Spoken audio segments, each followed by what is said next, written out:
Hi friends, ಇವತ್ತು ನಾನು ಈಸಿಯಾಗಿ ಪೆಪ್ಪರ್ ಚಿಕನ್ನ ಮಾಡಿ ತೋರಿಸ್ತೀನಿ. 1 ಟೇಬಲ್ ಸ್ಪೂನಷ್ಟು ಪೆಪ್ಪರ್ನ ತೊಗೊಂಡಿದ್ದೀನಿ. ಅರ್ಧ ಸ್ಪೂನಷ್ಟು ಸೋಂಪು ಮತ್ತು ಜೀರಿಗೆ ಮತ್ತು ಒಂದು ಅರ್ಧ ಸ್ಪೂನಷ್ಟು ಧನಿಯಾ ಕಾಳನ್ನ ಹಾಕ್ಕೊಂಡು ಚೆನ್ನಾಗಿ ಎಣ್ಣೆ ಇಲ್ಲದಲೇ ರೋಸ್ಟ್ ಮಾಡ್ಕೊಳ್ತೀನಿ ಘಮ ಬರೋವರೆಗೂ.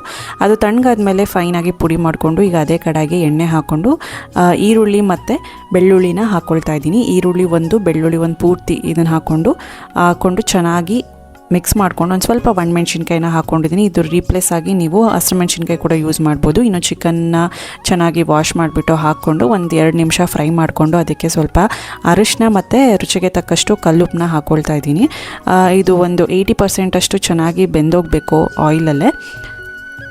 ಸೊ ಮೊದಲು 20%, ಆಮೇಲೆ 80%. ಇನ್ನೇನು ಬೆಂದಿದೆ ಅನ್ನೋ ಟೈಮಲ್ಲಿ ಕೊನೆಗೆ ಪೌಡರ್ ಮಾಡ್ಕೊಂಡಿರ್ತೀವಲ್ಲ ಅದನ್ನು ಹಾಕ್ಕೊಂಡು ಕೊತ್ತಂಬರಿ ಸೊಪ್ಪು ಹಾಕ್ಕೊಂಡು ಒಂದು ಸ್ವಲ್ಪ ನೀರು ಹಾಕ್ಕೊಳ್ತೀನಿ ಮಸಾಲೆ ಎಲ್ಲ ಹಿಡಿಯೋವರೆಗೂ. ಆಮೇಲೆ ಡ್ರೈ ಆಗುತ್ತೆ. ಇಷ್ಟೇ ಪೆಪ್ಪರ್ ಚಿಕನ್ ಸ್ಪೈಸಿಯಾಗಿ ರೆಡಿ ಆಗುತ್ತೆ. ಟ್ರೈ ಮಾಡಿ ನೋಡಿ.